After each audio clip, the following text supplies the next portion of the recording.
to massively showcase the achievements of the Buhari administration.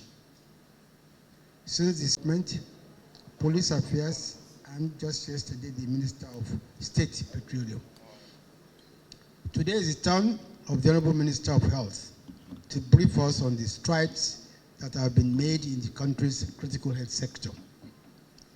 But before I invite the Honorable Minister of Health to the podium, let me use this opportunity to respond to inquiries from the media over a widely circulated report credited to an INEC official that the 2023 general elections face a serious threat of cancellation due to insecurity.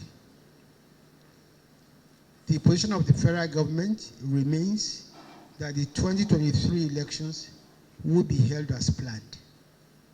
Nothing has happened to change that position. We are aware that INEC is working with the security agencies to ensure that the elections are successfully held across the country. The security agencies have also continued to assure Nigerians that they are working tirelessly to ensure that the elections are held in a peaceful atmosphere.